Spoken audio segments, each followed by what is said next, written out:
Welcome to the Trader, a Traitors podcast. My name is Matthew. I'm a writer working in TV development, and I am a 100% faithful fan of the multi-award winning hit TV competition series, The Traitors. This podcast features deep dives into every episode of the show, as well as interviews with contestants. And this is season 7 of the podcast, dedicated to series 2 of The Traitors UK. Again, if you're wondering, how on earth could this be season 7? And by the way, season 8 is literally about to record later today. It's because the Trader has also covered Australia seasons 1 and 2, Traitors US season 1, UK series 1, of course, Traitors Canada, and even Survivor UK. On every edition of The Trader, I'll be joined by a special co-host who'll help me break down an episode of the TV show, hopefully have some laughs, and maybe even betray me. My co-host today then is the returning presenter from episode 3 and every finale episode I've recorded, and the entire Trader seasons for Traitors Canada and Survivor UK.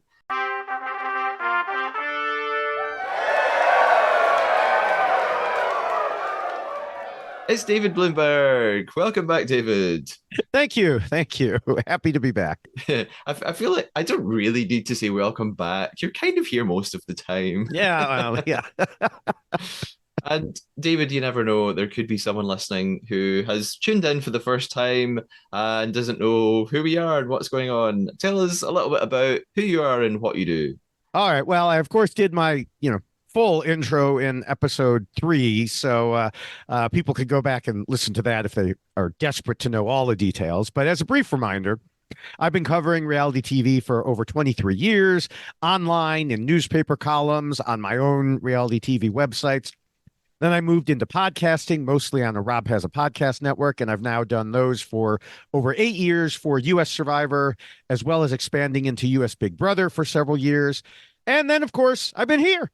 In addition, I post reality TV videos on TikTok, YouTube, and Instagram as @DavidBloombergTV, and I talk quite a bit about the topic on Twitter and really anywhere where anyone will listen. Yeah.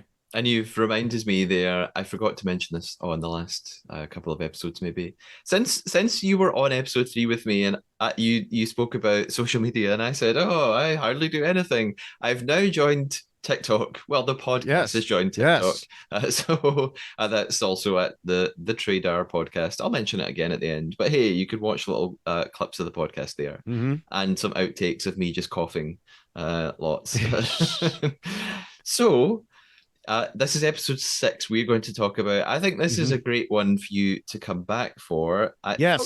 We could have a little recap on some of the most important things that have happened since episode 3. We've since we last spoke, we've seen the banishment of Brian, Johnny, and I think I'm about to say the person that just got banished in this episode. But that's, I can say it now, right? No, we're going to talk about that later. Let's talk about Brian and Johnny. Yes. Any brief thoughts on the banishment of those two? Well, technically also Ash, I believe, because that technically happened. Well, no, it happened at the end of episode 4, actually. No, 4. Yeah, so that's right. That weird cliffhanger thing. That was the dumbest cliffhanger ever. So let me start with that thought. That was just a dumb cliffhanger. And I disagree, but we'll maybe talk about that later. Yeah, I mean, we could talk about it, but I just thought, we know it's not a cliffhanger. We know what she's going to say. And it was funny because someone responded on Twitter when I said that was a dumb cliffhanger.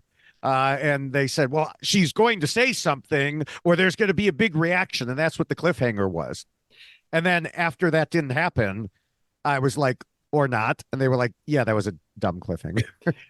Well, I think you're both right. And I won't go into it too much because if you've listened to episode 5, my guest Jessica and I spoke a lot about this actually. And we both felt that call it a cliffhanger if you want. We felt it was sort of deserved. I think we pretty much knew Ash was about to get banished and she was going to say I'm a traitor, but we kind of felt like the fact that it made people guess that something else might happen was reason enough in itself to leave it like that. So it got people talking on social media, including me, speculating, no, something else is going to happen. So that alone might be worth them leaving it like that. And moreover, they want to end every episode with something tense and exciting. And Right. because we already knew who was going to get murdered, there wasn't going to be any cliffhanger at Traitor's Tower. So this was kind of their only option to leave it. There was nothing I else mean, exciting to leave it on. they could have left it before the actual vote. I mean, once the That's people true. started voting, it was obvious who it was going to be. I just think it's better to not have a cliffhanger that leaves you let down afterwards. Because like you said, and like the person who was corresponding with me on Twitter said, like, oh, there's something big happening here, and then it's nothing. And Yeah. it's kind of like on the Amazing Race, at least especially the U.S. Amazing Race. There's a running joke after all these seasons where going into a commercial break, a team has these huge problems. Oh my gosh, are they going to be able to solve it? It's a huge cliffhanger going into commercial. And then as soon as you come out of commercial, they're like, oh yeah, we're done. Okay, we fixed it. And Yeah. so it's always a letdown, and I so that's how I felt sure. about this. I guess over time, if they relied on that too much, you Yeah. might get a bit of fatigue and it would eventually lose its effect. I can see that. How about Johnny being banished? How did you feel I about that? I did not see that coming at all. I Yeah. thought he would be safe for a while. I mean, I figured the traitors would have to murder him. I thought he was such an obvious faithful and he was so well liked. I thought they were going to have to murder him. And I just didn't see everyone turning on him like on a dime. Yeah, I was also surprised, and yeah, it seemed very sudden. Hmm. Because he got it was a very clear sort of banishment. So many of Yeah, them voted for him. Yeah, it seemed to spawn from maybe two people mentioning him as a suspect, and then everyone just piled on it. Very right, strange. right. So, we're going to talk about episode 6 from here on in. Before we get Okay, there, now wait, I did have one more oh, thought coming into this episode. okay, go for it. Sorry, it wasn't about a banished person in particular. Coming into the episode, thinking about Paul Yeah, and how he's been setting himself up. And I think, as much as everyone loves him, he's been doing a poor job by repeatedly talking about how he felt he would be targeted because of his popularity. And then putting himself in the dungeon and not getting murdered just made him look so suspicious. And I know he's managed to wriggle his way out of it for now, but we're already starting to see a few people starting to pick up on it that the forces have not gathered yet, but I just feel it's an unnecessary risk. There was no reason to do it. And I think he's gotten a little cocky. Now, we're not talking Australia season 2 Sam levels of cocky, but a little bit. yeah, that's a comparison I've made as well. He's not quite at Sam level, but Hmm. I agree. I think he's become obsessed with, and the thing is that this vote that said he was the most popular wasn't really that important. It was part of a silly game where they all Right. answered a question. It could have just been like five people picked him and all the rest were scattered amongst everyone. It wasn't necessarily an overwhelming majority of people that said that about him, but I mean, I he's suspect it obsessed with was it. between him and Andrew, but I think that those questions accomplished what they were intended to between Brian and Paul. Yeah, yeah, They got people thinking. yeah. And you think you're right that Paul has become really fixated on it and sort of is believing his own hype. Yes. And actually, it's not going to serve him well. And what he needs to be doing is downplaying his own hype. I'm not really that popular. That's why they're not coming after me. Yeah, And uh, so yeah, he needs to do something, and we'll get to that a little bit in this episode, I think. yeah. I suspect he won't do the something that he should do. Hmm. Now, it is time to set up our own game of betrayal and deception. This is the Trader Traitor. Our not so secret mission from here on in is to tell one lie to one another. The lie has to be a fabrication or made up fact, big or small, about the traitors, about ourselves, about anything. For example, I could lie and tell David that the poisoned chalice was hidden inside a copy of 50 Shades of Grey. However, my lie can't be a fake feeling or opinion, like saying 50 Shades of Grey is my favorite novel, when in fact the truth is it's my second favorite. Oh, That wouldn't count. So we're looking for fake facts, not fake opinions and feelings. At the end of the episode, we each have to put our traitor hunting skills to the test and decide what we thought the other person's lie was. For about the 20th time now, yes, are you ready to play the traitor with me, David? I am, and I have to say I have never read 50 Shades of Grey. So, That's I'm assuming that's the truth because I haven't said that the game has started officially yet. oh So shit. I mean, I actually have not read it either. Uh, in that case, our game begins now, and we are ready to dive into episode 6 of the Traitors UK Series 2.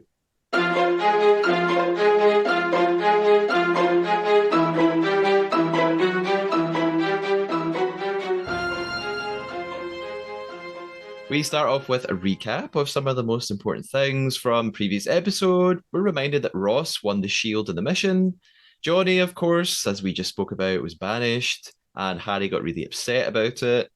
Jazz seems like he's on to Paul, and he tells Harry about this, who then tells Paul.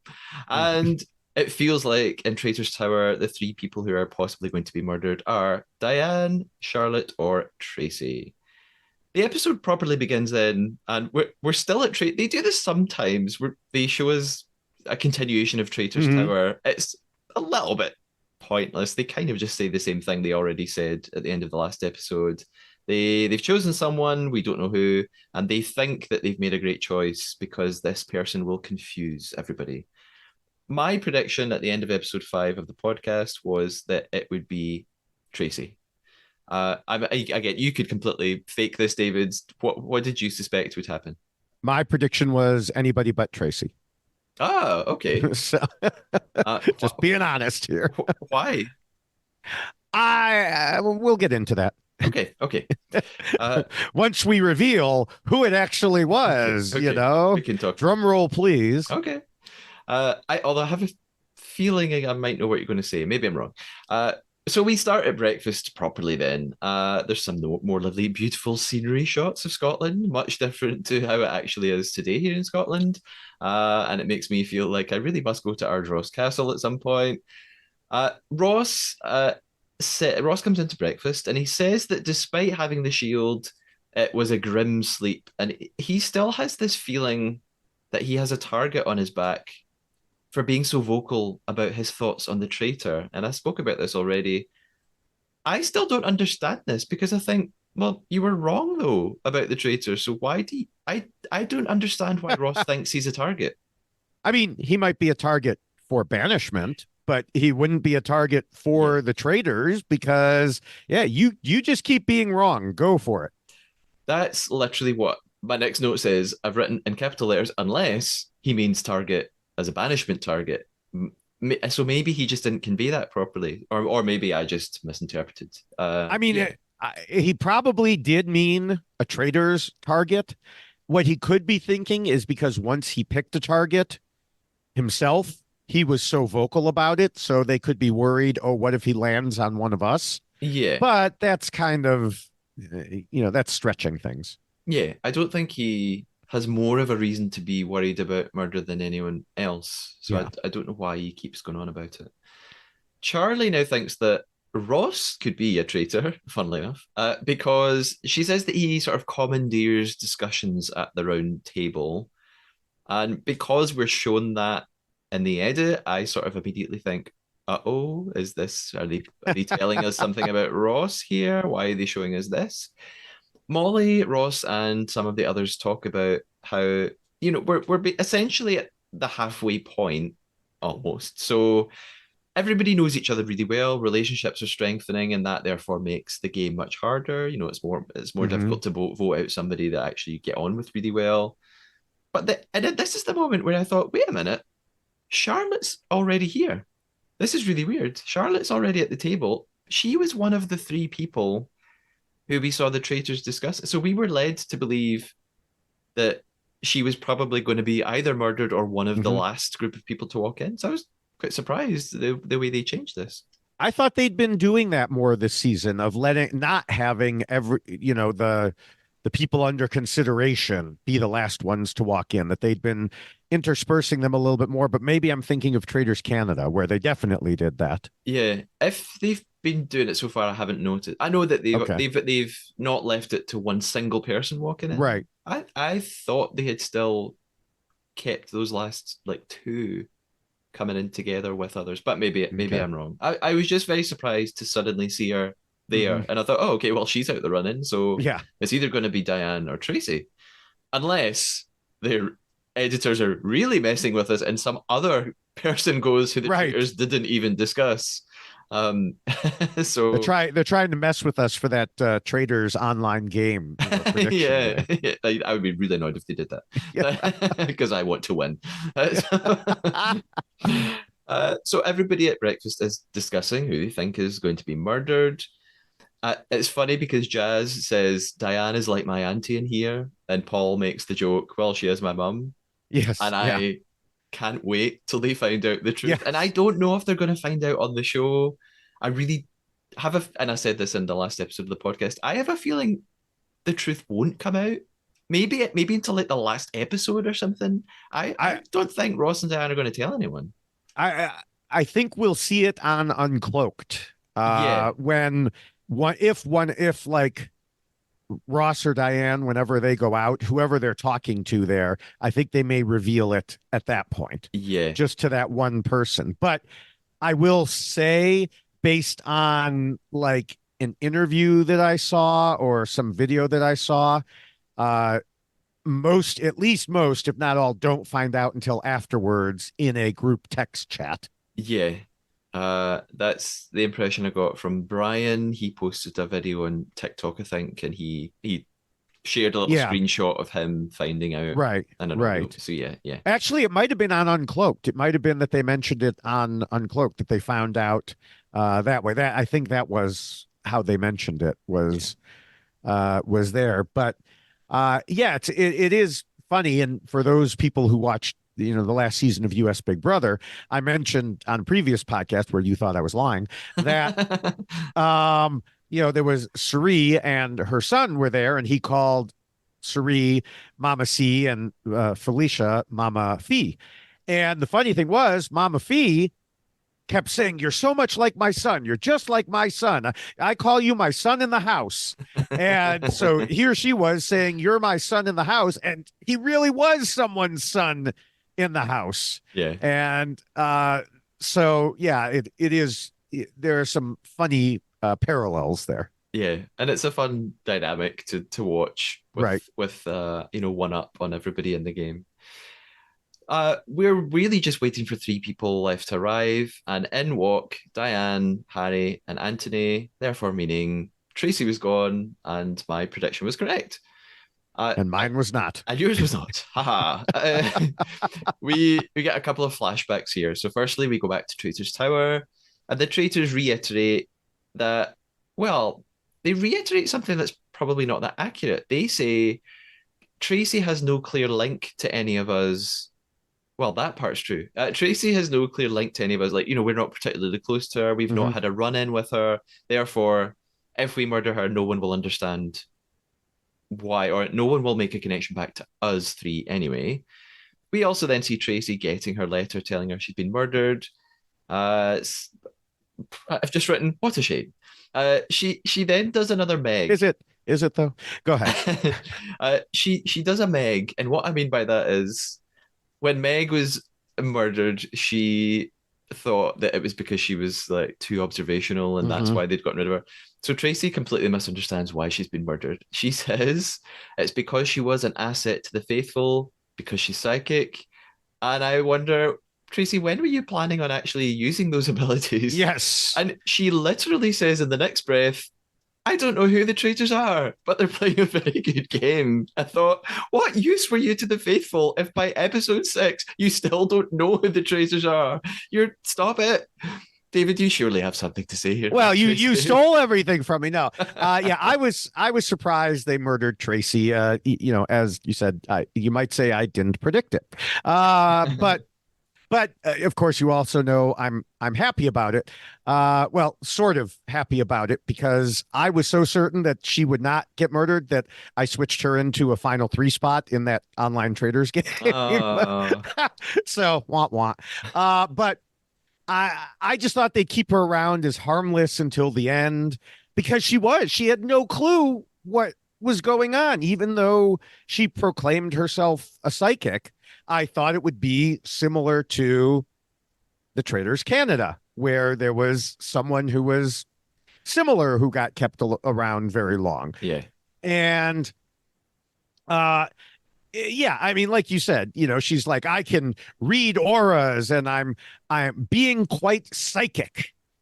And then to just immediately turn around and say she didn't know it. And I, Uh, I but I do want to thank the production schedule gods for first putting Tracy's cold reading in episode 3 and then her elimination in episode 6. It's like they set it up just for me. yeah. Uh, but then also to pile on, and I know we'll talk, you'll talk very briefly about Uncloaked at the end, but even in Uncloaked, like she didn't even go back, backtrack. I half expected her to backtrack on what she'd said and say, oh, I really did know, or something like that. But no, she further admitted in Uncloaked that she was wrong about all the traitors. And then I'll have further thoughts about that when we get to the Uncloaked part. Yeah. But I have a feeling I might know what you're going to mention, but we'll see. We'll see. yes. Uh, we cut back to breakfast then. Diane is quite bothered. I think she was quite close with Tracy, so she's annoyed that Tracy's gone. But she's also wondering why she keeps being saved and thinks this Mm. is really strange, which Oh, makes her start to consider that maybe her son Ross actually could be a traitor. So there's a bit of doubt going on with Diane, which is very exciting to watch. Zach then suggests to Anthony that well, let me ask you this.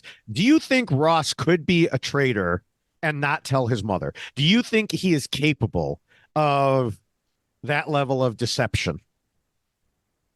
I don't think he would, break the rules of the game and tell her, Hmm. but I imagine he's probably not a very good actor. He seems quite earnest, and yeah, I don't see him as an incredible Hmm. performer who could hide it. Then again, uh his brother is an actor, so maybe acting runs in the family. There you go.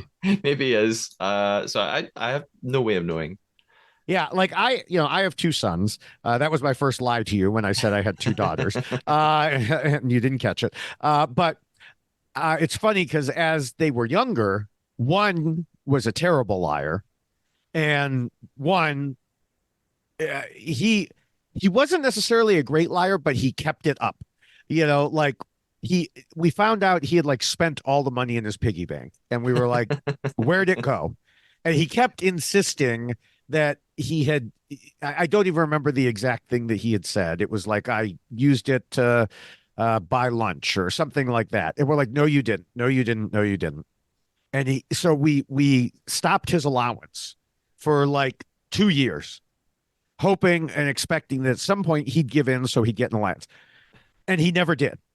Yeah. So after 2 years, we just gave up and we're like, fine, you've outlasted us, and uh so but then the older son, who was the worst liar, he grew into it because he he started, now he doesn't live in the same city as us. He started secretly dating a girl, but he didn't want to tell us for a while. So like anytime he'd be out with her, he'd be like, well, my friend and I went to the movies. And like one time someone was calling him. I don't remember if it was me or my other son was calling him for some tech support, and his girlfriend was in the room, but she had to sit in the corner silently, so that they can do it. Kids can lie to their parents. It's just a little tougher. Yeah. Why was he keeping a secret girlfriend? I just think he didn't. he didn't want to say anything until he was sure it was Yeah. something significant. Okay. Okay. So we still occasionally just call. I mean, it's been what, a year and a half or more, and we still occasionally say, "Oh, you're his friend." Uh, So Zach suggests to Anthony that Tracy's murder now puts him in the firing line, puts him in everyone's crosshairs. I thought Zach was saying it though. I mean, Zach and Anthony really have not been getting on well at all. yeah. But the way he was saying this to Anthony at breakfast, I thought was the friendliest he's been to him. I felt like he was saying it as if he didn't personally believe it. He just thinks that's something the hmm traitors have done. So I couldn't quite. I thought, oh, maybe Zach and Anthony are gonna get on now, and little did I know. Yeah. I thought Zach had chilled out a bit, which is I, I mean, both of them have a way of pissing people off accidentally with the way they talk. yeah, And you went back in the episode 4 podcast. You circled back to some of the things that Zach had said that had been misinterpreted, and you and I were chided for not pointing out that they had been misinterpreted. And I had thought that I mean, you've already explained this, but I had thought that I noticed those things, but I didn't bring it up because it didn't matter what he really said. What mattered was what other people thought he said. I guess in the grand scheme of thing, pure objective truth, yes, it mattered. But for the game, what mattered was the way you come off. And he often does that. We'll see that later with Anthony, where later he'll say something to someone like, "Are you finished?" And they take yeah, it totally the wrong way. And just so both of them have this way of talking that accidentally puts people off. And so it's maybe not surprising that they, really bump heads with each other so often. yeah. I definitely have more to say about that when we get to banishment room. But this thing about Zach. The funny thing is, this is very trivial, but back in the whatever it must have been our episode 3 that we did, and we talked about Zach, I guess. Yeah. The funny thing is, I when I was watching those episodes for the first time, and someone, Charlotte or someone, talked about Zach and said, "Oh, he hmm said this really weird thing to me." Me as a viewer, when I was watching it, I did think, I don't remember his saying that. And as a lazy podcaster, I couldn't be bothered going back to check, but I did think I don't remember hearing him say that. And then sure enough, that's because he actually didn't say those things, but or he said them differently. He said them quite closely. And, to be fair, we have pointed that out on previous podcasts, that that happened a lot in, was it Australia season 1, maybe, where there was just things that would be said. And I'm sorry, we've talked about so many different Yeah. No, seasons, I and that, think you are right. I think you're thinking about what I'm thinking about. where someone would say something and it was misheard near the cars, and then that was pushed, and that just continued through the whole season. Like, well, what about going back to 8 days ago when so and so said this or Yeah. whatever? And there was another time where one of the traders was going for a shield, and he was like, I'd murder to get that shield or something. And people were like, Yeah, yeah. oh, he used the M word. Oh my gosh, how could he? And so but in the end, it's all about how people interpret what you say. And whether Zach said those exact words or not is less important to me than the fact that he was saying anything that could be interpreted in a certain way. Yeah. And, we talked about it in episode 3. He just keeps saying things. Even when people tell him, stop it, he just keeps saying things. Yeah. And interrupting people a lot, Right. which is not doing him any good. At this point in the episode, I made a note and I wrote down, I'm calling it now. Banishment tonight is either Ross or Anthony. Just based on reading the clues of television and reading the clues of editing. We're 10 minutes in the episode. I thought, right, they've planted the seeds for us as a viewer. They've showed us people questioning both Ross and Anthony. They're doing this for a reason. So Hmm. I kind of got the impression the episode was headed that way. Claudia arrives at breakfast. She tells them that essentially the score, if we're keeping score, is 7-1, meaning 7 faithful have gone and only one traitor. She gives them a very serious reprimand about not playing the game seriously. It's fantastic. I mean, Claudia Winkleman is not an actress. She's a presenter, she's a host, she's a radio DJ. But I think she's really loving this. I think she fits the part so well and is probably really getting a lot of enjoyment out of it. She tells them that the mission today will not be during the day, but will be at night, which is very unusual, and leaves them with a little bit of a clue saying, I hope you're not scared of the dark. Then Yeah, we, I mean, she's definitely, I said I like the way she's hosting and everything. Of course, this still goes back to, and she's playing her role here, and it goes back to the idea that, oh, it's the faithful's job to get rid of all the traitors, and that's how they should be keeping score. And yeah, that's what they want the TV audience to see also. But it's really not. It's really not the game. Now, maybe the faithful should get rid of one more traitor at this point, and not, yeah, but they also don't know necessarily that there were four to start. yeah, So, uh, but yes, the way they hammer it home, the way she hammers it home in particular is funny. And then, later we'll see Anthony pick up on the same thing. yeah, absolutely. We see some discussions around the house then. We're in the kitchen, and Evie is theorizing about Tracy's murder. And she says either it was a random choice to completely confuse us, which is correct, or it was to pin the blame on you, meaning Anthony. Hmm. And Anthony says, well, Tracy only voted for me once in 4 roundtables.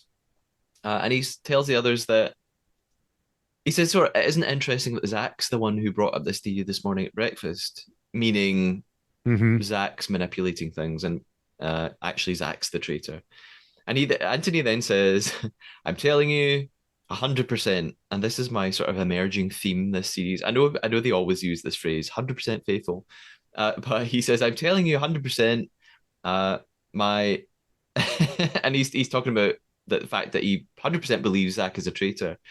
I just love the blind confidence of the faithful when I think in the traitors, the only people in the game who can ever be 100% sure about any player's identities are the traitors. If you're Hmm. not a traitor, stop saying you're 100% sure of things. You're not. So it just makes me laugh every time. People like, you're, no, no, you're 100% faithful. I know it. I think you don't know it. Stop saying that. You can say It's you're very confident, but it's a reflection of real life and social media. There are many people on social media who are absolutely 100% certain that they are right about things that they are just wrong about. So, maybe it's a reflection of our times. yeah. But yes, it is funny that if you look at the traders themselves when they're talking, they're acting the least certain. Even when Harry was voting out Ash, he was like, I've just got a gut feeling. And Miles, oh, I never know which way to go. I don't have anything to go on. And Paul constantly, pointing in the most random direction. So maybe that's the clue is look for the person who doesn't say they're 100% certain. Yeah. And the weird thing is, the traitors don't really have much to lose by they can say whatever they want. Right. That a traitor doesn't have anything to fear by accusing someone 100% of something because that person they can't take any action back against them. So Well, they can't, but if they get voted out and they're a traitor, sometimes or they're a faithful, sometimes people will go, "Well, you were really backing that person was I a guess, yeah, faithful."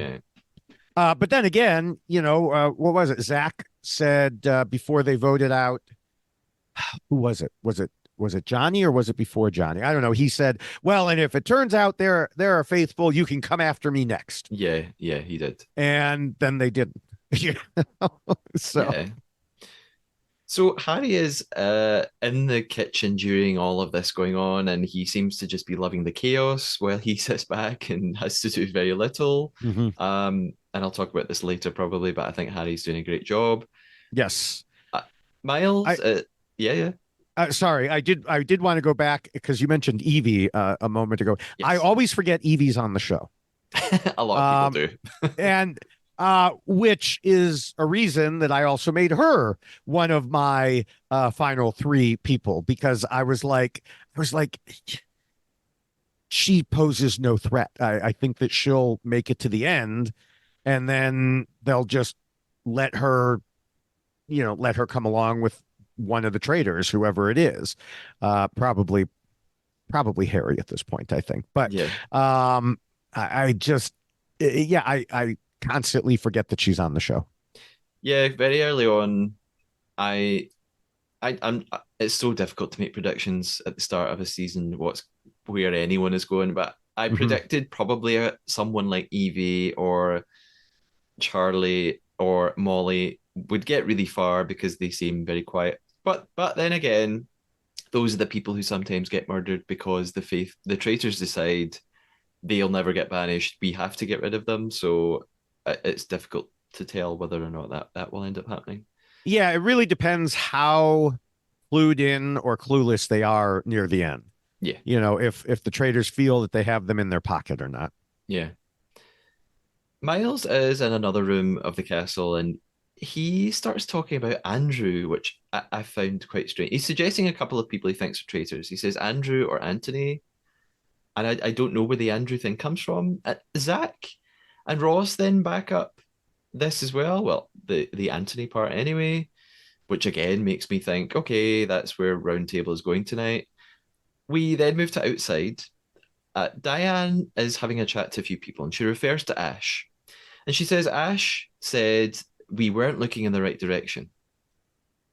And I think, okay, right, Ash was a traitor, and you all know Ash was a traitor. So Hmm. either Diane thinks Ash was trying to give them a secret clue, or Diane has just randomly picked up on some silly thing a traitor said to get out of being banished. And Yeah. I think it's the latter. I think Diane doesn't really know what's going on. Because in fact it's then backed up seconds later, Diane says, I now think Andrew's a traitor. um, I yeah, I'm surprised at this because just 2 or 3 days ago, Andrew was the one that they all saved from the dungeon, presumably because they all were so Hmm. sure he was a faithful and they all really liked him. I mean, do you have any idea why now people are starting to question him? I think it's the whole situation of anyone who is too popular suddenly becomes like, okay, just like I was saying about Paul, why hasn't Andrew been murdered yet? If he's so popular. And I did, criticize Paul at the beginning, but it's smart of Paul to keep Andrew in there because then he's kind of acting as um, a shield, Yeah. not the literal shield that they have here, but more of a shield of a type in Survivor or Big Brother, where it's like, okay, if there's someone who's as or more popular always there, then maybe they don't question Paul as much. Yeah, yeah, that makes sense. And Andrew actually appears at this point, and he asks Diane, why do you think Tracy's gone? Sorry, Diane asks him why he thinks Tracy's gone. She's obviously trying to get some Hmm. information out of him, see how he responds to this. Andrew just says he has no idea, and then actually repeats what Diane had just said before he arrived. He says, we've got to look at someone who has no heat on them at all, someone that no one has been suspecting. And then he suggests Ross, because Johnny and Ross had this conflict. And we cut to Diane in her interview again, and she says, I find it difficult when people accuse Ross in front of me, but she has 1% of her that's not 100% sure that he's not a traitor. And I guess I have to give her credit because I think, well, at least at least she's kind of admitting Hmm. maybe he's a traitor. And we know he's not, but it's it would be worse if she was saying, he's my son, there's no way he's a traitor. At least she's Right. kind of admitting, well, he could be, and I have to think about that. I mean, they have to get to a point. There's, to very minor. Yeah, it's not even a spoiler. The cast has been announced. The U.S. season has a couple on it.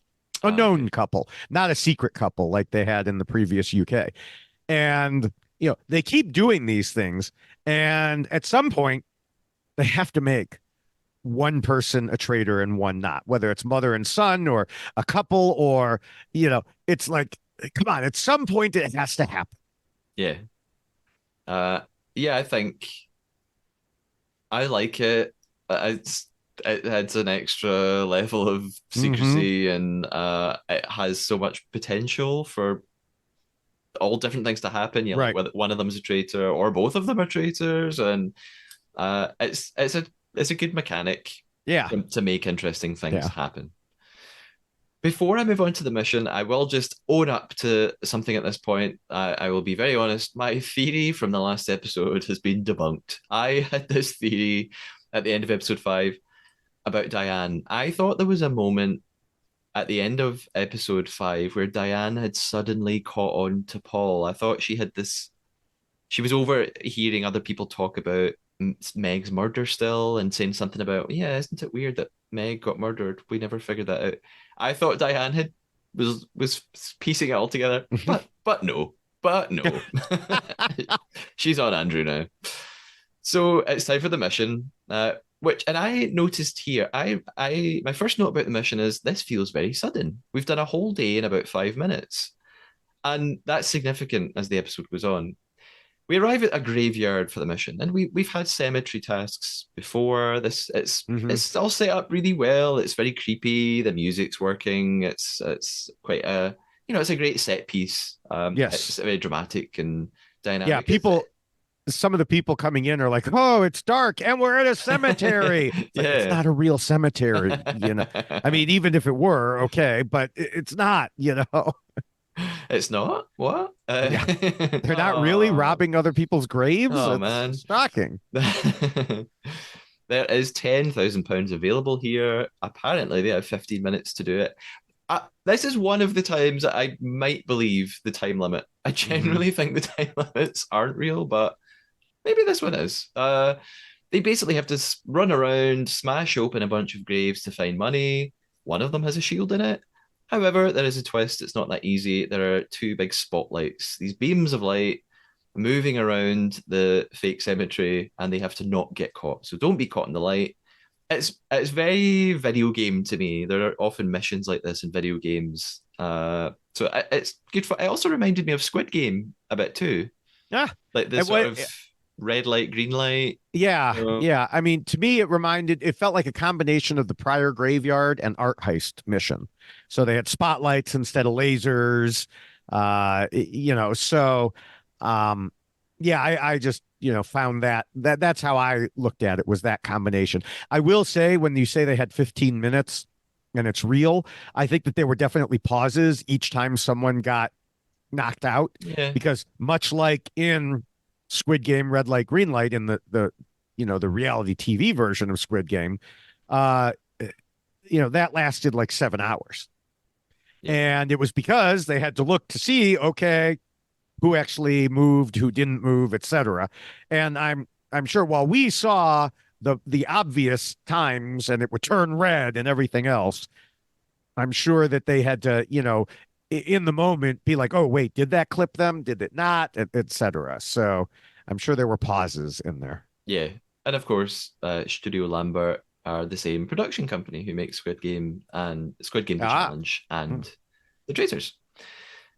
Charlie is the most excited about this game and the first out, which Yeah, really made me laugh. Zach gives some great advice to the players during the game. He says, "Do not get caught." Thanks, Zach. yeah, We hadn't yes, thought of that. yes. Miles then does this interesting thing. He takes on this leadership kind of navigator role, which is really strange to me because just in the last episode, he said he wasn't good at being in charge. He said, "Oh, people keep just like nominating me as the leader of the challenge. Last time it was the big catapult, and they give him the instructions, and he acted like he felt uncomfortable about that. But now he's going along with it, and he decides to stand at the side and just shout silly instructions at them that aren't really helping anyone." Now I do have to interrupt you here because that was not a catapult. That was a trebuchet. I I said this on the podcast. I didn't know that, but someone, Ivan from series one of the Traitors, who's a really big game player, Hmm. he corrected lots of people on X, and Well, so did I think Zach. I think it was Zach. It was either Zach or Ross. Those are about the only two people that are on Twitter that I follow from this season. I think it was Zach. It sounds more like a Zach thing. He said the whole time I was thinking that's not a catapult, it's a trebuchet. I I didn't even know how to pronounce that. I thought it was trebuchet, but it's trebuchet. Okay, Yeah. I was close. My favorite part of the mission is actually Claudia. It's just Claudia screaming at them. Yes. So that's the note I have. I thought it was funny that Claudia helped as much as Miles did in terms of yelling when the spotlight was coming. Yeah. I mean, she probably shouldn't have, as the host, been giving advice, but I mean, her advice was better than Miles's was. And it's like, yeah, look out, the spotlight's coming. And Paul was just getting so annoyed. It's like, yes, we can see it's a big light. We see it. Yeah, and screaming like "move left" means something different to every person who's Right. on it. Right. Their left is different for everyone. Yeah, Claudia made me think of like a mum at sports day at school, just like screaming at her kids. Uh, I, you mentioned Paul actually, and I noted that too. I thought it was really interesting, and we've probably spoken about this before, but Paul's annoyed with Miles because he says he's not getting involved in the game enough, and he says, traitor or not, that's not being a team player. It's it's not the first time I've noticed Miles seeming to not do very much in Mm-hmm. challenges. In the watery bridge gold nugget things, there was a shot of him just sitting on the ground doing nothing. But the question I want to ask and the interesting thing to me is, does it matter? Does being a team player or being good in the missions matter in this game? I have an answer to this, but I want to know what you think. So I would say theoretically, yes, because in theory, you want to keep the people who are going to add money to the pot so that you can then knock them out and take that pot if you're a trader. Um, so it's really great if there's someone who is physically good and not that bright, because then you can just use them, and take the money from them at the end. Uh, so I do think it matters. I think we've seen in previous series where someone was really bad at challenges, and so they took them out for that reason. Um, I mean, if you're mediocre, then you're probably okay because I think, by definition, most people are mediocre. For the bridge one, Miles did try and he failed miserably, and he even said, this is not for me, this is, he was not built for that type of challenge. But in this one, he should have been in there actually helping to dig and to, smash things rather than standing up there and saying, "Hey, there's a spotlight." Yeah, I think I have a similar answer to you in that. Although one thing I might disagree on is you said it's a good idea to keep people around who are good at the challenges because it raises the prize pot. However, on this show, these it seems like they just win every time. Like it's very rare that they fail a mission or don't win lots of money. So I sort of think they produce the games in such a way that they're probably always going to win something. So I don't know That's how true. much That difference it Yeah. makes. But my broader answer to the question is it it doesn't really matter to the game whether or not you're any good at the challenges, or it shouldn't matter, but it does matter. Hmm. So it doesn't when you sit at the round table and you vote for someone, you're supposed to vote on someone that you think is a traitor, or you're supposed to be clever and Hmm. figure out who the traitor is on your own and then vote them out much later on in the game. I don't think you're really supposed to vote out who you think's not good at challenges. But the reason I'm saying it does matter is because people are stupid and Yeah. people or maybe I shouldn't say that. It's human. It's a human game. It's a social game, and I'll talk Right. more about that later as well. But you have to realize that you need people you need to give everybody lots of reasons to keep you in the game. And if being Hmm. good at the game, at the missions, is one of those reasons, even though it doesn't really matter, then just do it. Just be good at the missions and just try really hard and pretend that you're a team player and you're giving it your all every time, just because that might make people warm to you more and it will make you bond with people and you'll have Right. friends. And so I psychologically, it's probably good right. to try and be good at them. Yeah, I think that being bad at the missions is especially worse in like the first couple because people are looking for any reason. Yeah, yeah, And if you fail miserably at whatever you were doing in the challenge, in the mission, uh, and people notice it, then they're going to be like, huh, we don't want, however many more weeks of this. So let's just get rid of them now. yeah. That makes sense. I agree. So I do want to say in this mission, we were talking about Claudia and she also did something else. She spoke for all of Twitter and most of social media when she said, Diane is a superstar. Yes. Yeah, I have written something similar. I just wrote Diane is a machine Yeah. until she gets caught, but she's Well, so good. She's 63. She's Claudia says she's a rock star. She's fantastic. So well done, Diane. And I think they talk about it on Uncloaked as well a little bit. As well as the money, Jasmine gets a shield, which is actually the second time she's done this. She did it in mm-hmm. episode 3 with the scarecrows. I felt like the mission actually was playing out in real time almost. It felt like it lasted really for about 15 minutes. It was I mean, I was enjoying it, but Yeah. I noticed that they were giving it a lot of attention. Mm-hmm. Anthony and Zach are the last two left, which I thought was really appropriate because they just butt heads so much. And Anthony again says this thing. He says that being strong in the missions might save him. And I thought, I guess if subconsciously it makes people like you for that Mm-hmm. reason, but I don't think it's going to save you, Anthony, at all.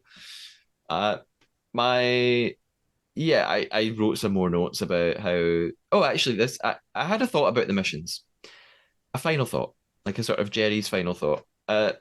I I quite often make fun of them and I say, oh, I don't need to take notes now, they're not important, who Mm-hmm. cares? And I think the consensus amongst most viewers is this is the part of the episode they care the least about. Yes. But I did sort of try and think of it from a different perspective. And I thought, well, from the players' perspectives, this is probably the best time they have. Like, this is the time of each day that they can kind of relax. They're not Yes. really thinking about who's a traitor. And maybe that doesn't matter for us as a viewer, but this is, round table can't be enjoyable. This is probably the point of each day that they live for, and they think, do you know what? I just want to go and do a mission and have fun for the day, and we don't need to theorize about who's lying. And probably for Claudia and the crew, I'm sure it's really hard work for the crew to set Mm-hmm. everything up, but it's probably fun for them as well to just like watch a game play out. So I have to give it that. Yeah, and they're all on the same team. This isn't like the mole where the mole is working against you. The traders are still working with the faithful here to get that money in the pot. Yeah. So, yeah, you can definitely let your guard down a little bit in terms of just, do it. Everybody's supposed to be working together. Now, when it's team against team and you're fighting for shields, that brings a little bit into it. And I will say I was surprised because this was actually one mission when it might have been possible to hide who won the shield. That's exactly what I was going to say. Yeah. And but then Claudia went ahead and called her out. Like in previous times, she said, "Does anyone want to admit who got the shield?" In this case, she was like, "Jasmine got the shield," and it's like, okay, well, just call her right out there. Yeah. Yeah. Even though I said my final thought was the other thing. No, this is my Mhm. real final thought. That exactly what you said. Claudia just tells everyone that Jasmine found the shield. Yeah, I just thought it was interesting that she didn't get the choice to hide it. I mean, do you have any thoughts? Why is this the case? I don't know. The only thing I can think of that's possible is if she asked and Jasmine said yes, and then she announced it. but the wording would have been very weird if that were the case. So I don't know. I don't know why she just announced it that way. Yeah, unless it was, in footage that we just don't get to see. Hmm. Maybe it had been very obvious that she'd found it. Maybe she jumped up and shouted about it. Right. Maybe they just already knew. I don't know. We've got a little scene in the cars after the mission. We've got Paul, Harry, Andrew, and Anthony having a chat about Miles's lack of effort. Andrew says something truly unintelligible in his strong Welsh accent, so I, Yeah. I just don't actually don't know what he said, so I can't comment on it. I'm sure it was interesting. We go back to the house. Anthony and Zach are at each other again, and I don't know why. They've both completely shifted their attention from Paul because both of them separately had suspected Paul was a traitor before now, and they've just abandoned it and they're going for one another, which is very frustrating to watch. I think it goes back to what we were saying earlier. They're just the same type of people, Yeah, and those type of people butt heads, And at one point, I know that, in my notes, I can't remember if he said it before the game or in the roundtable. So I apologize if I'm jumping ahead. But Zach said, I feel like I've been running my mouth way too much and I'm an easy target. And it's like, well, yeah, since the very beginning of the game, Zach, yeah. He says it at the round table just as they Okay. walk in to the room. Okay. Yeah, yeah, you're right.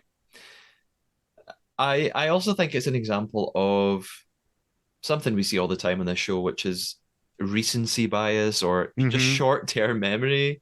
No one is talking about Meg's strange murder anymore. Or if they are, they're not showing us it in the edit. So they just seem to have forgotten this question mark over Paul's return. And, They've moved on. and yet in other seasons, how long did the Canadians hold on to that airport theory? It was right. Don't get me wrong. I mean, they were right about it, but oh my God, they just kept bringing it up. Yeah. Or And here the thing that's a lot more obvious, they're not bringing up. yeah. Or and you referenced this earlier. I think this is what you're referencing. In Australia, season one, in the first episode, Yeah. a player thinks she overhears a guy called Jack saying putting his arm around her or walking up behind her and saying, who are we going to murder tonight? And Yeah. he was like, I didn't say that. And everybody talked about it for about another 6 episodes. Yeah. And by the end, even the woman who said it was kind of like I don't even remember what I heard now. I don't know, but they couldn't let it go. Well, and it had spread too. So it wasn't just her, but then other people were saying it and they were acting as if it was gospel, even though it was like third hand. Yeah, and then questioning her and saying, "Did you make this up? Are you the Yeah. traitor?" Right. Uh, Harry feels like he says he's like actually like Harry Potter because he's wearing an invisibility cloak because no one is looking at him at all. Andrew even tells him explicitly again, the second time in the episode, he feels like Harry's 100% a faithful. 100%. Yeah, 100%. Harry then makes this, he makes this, what in my opinion is a terrible argument, but everybody else just eats it up. He says, look, even if we get rid of a bad faithful tonight, I'm okay with that because we're just making the strongest team. And I think it's nonsense, but he's a traitor, so I can forgive him Yeah. for just making this up and I, everyone else believing it. Like Andrew just nods along, like, yeah, I agree with Harry. Whether he was a traitor or a faithful, I agree with him because, and I mean, this is, going back to, the point of the game. Yeah. If someone is distracting, if someone is causing problems, get rid of them. We saw it happen in New Zealand too, where someone was like, look, I don't care if you're a faithful or a traitor because you're just, you're a bad faithful. And then in Canada too, when Kevin was getting mad at someone and he was like, I really don't think that you are a traitor, but you rub me the wrong way. And, so yeah, get rid of the people who are causing problems in the team because it really doesn't matter at this point. well, I guess it depends what you mean by bad faithful. If it's just that they're wrong all the time, okay. I mean, they're just one person, so just ignore that one person and just don't go Yeah, along I with mean, them. but some of them are hard to ignore. Some of them are, they're distracting, they interrupt, they go off on tangents, they're annoying, just all those things, which has happened in the previous ones, and especially even, if they're just randomly guessing other people when it was aiming at random people, and you're worried, okay, they could come for me next, then yeah, that's a bad faith. I think I would just be worried if I was a faithful and I felt like I was playing the game well, and I saw my other faithful vote someone out and say, "Well, we don't actually think they're a traitor." I think I would be annoyed. I'd be like, "Well, what if you decide I'm a bad faithful? Are you just going to get rid of me?" Oh, right. Well, and as a faithful, you should, as a good faithful, you could probably use that to turn it on that other person, as happened with the person I mentioned in Canada. And so yeah, it can work against you, but I think the way Harry set it up, he wasn't as blatant about it as like Kevin was. Mhm. And he therefore, he just kind of planted the seed as to who who what the term was, and watered the seed a little bit, let it grow. Yeah, and he is so. I used this word already, but appears earnest. He appears so Hmm. so honest, and he's acting so well that he's not pounding his fist and standing up and Right. saying this in a speech. He's saying it very innocently at the table, as if he's really just struggling, and Hmm. he's just a good guy. I mean, it's great. It's working. A little bit after this, we see Zach talking to Jasmine. Apparently, they're really close. I hadn't picked up on that friendship. And Molly's there as well. He's talking to her. Zach says he's paranoid because he thinks Harry, Andrew, and Anthony are all coming for him, and he would be correct to think that. He also thinks if Andrew doesn't attack him at the round table, that's going to be weird. I, I assume he means. I don't really know what he means actually. I think he means, well, if Andrew doesn't come for me at the round table, then that means Andrew might be a traitor. I couldn't really follow Zach's logic there. I don't really know what he meant. I don't know if the others knew what he meant either. Claudia talks to us then, the viewer. She talks to us about the approaching round table. And I notice at this point that there are still 30 minutes left.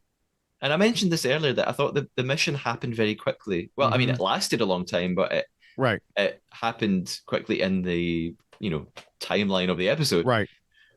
So I knew something weird was going on. I thought something big is coming because it doesn't take half an hour to do a round table. So I already was excited about that. I thought we're going to get a round table and then something's going to happen, or maybe we're going to do some sort of like dinner party event like happened in Hmm. series one. So I knew something strange was going on in terms of structure, and I was right. We move on to the round table then. And this is where, going in, we heard what you mentioned about Zach. He said he realizes he's been running his mouth too much. Yes, Zach, you have. Claudia tells them that the prize total at this point, which I truly haven't been actually paying attention Me to up until neither. this point, which tells you an awful lot about what's important in this game as a viewer, the prize total is £49,550. There's a shot of Jazz at the round table. And I realize here he's actually had no screen time this episode, which I'm really surprised at after episode five, because episode five ended with, I think it was episode five, with him talking to Harry. Yeah. Yeah, The and only saying, the only screen time I saw of him was pretty much uh when they were walking and he said, "Hi, Jazz." And I'm like, wait, you're Jazz. Oh, he was talking to Jasmine, who they're also calling Jazz, which yeah. isn't confusing at all. Yeah. It's like a Charlie and Charlotte. I'm sure at one point I had someone called Charlotte, or she introduced herself as Charlie or something. So that episode one, that confused me a little bit. Well, I'm Yeah. I'm still not sure who Charlie is. So. Most of Twitter is not sure who Charlie or Evie Yeah. are. Evie's Scottish, so that's identifying her to me. So when Charlie Hmm. speaks in her English accent, I mean, I do know I can tell them apart, but Evie's just given so little attention so far. Yeah. But when she speaks, she's Scottish. But yeah, Jazz. She's not Scottish when she doesn't speak. She's When, only Scottish when she well, yeah, speaks. when she doesn't speak, I'm not aware of her. She's invisible to me. She's wearing Harry's invisibility cloak. But yeah, I was surprised that Jazz. I just thought Jazz was going to feature. So this more of this episode would be about Jazz and Harry Yes. and Paul, Yeah. and it really didn't end up being. I think But he's trying to quietly gather his forces, yeah, and I think next week, I mean, I know there's 3 episodes, so I think next week we will see the emergence or the murder of Jazz. yeah, and even later in this episode, Jazz does come to Right. play a bit more. But it was just up Yeah. until this point I was Yeah. surprised. Uh, Charlie goes first at the round table. She targets Ross because of his conflict with Johnny. And because he apparently said this strange thing to her, he said, "Please don't tell Johnny," in some conversation that they'd had. I assume what she means is Ross said, "I think Johnny's a traitor, but please don't tell him." Hmm. The context wasn't completely clear. Ross defends himself by saying, "Well, look, what can I say? I was 100%, here we go again. I was 100% sure it was Johnny. That's all it was. I was just so certain. And so I didn't want it to get back to a traitor that was talking about him."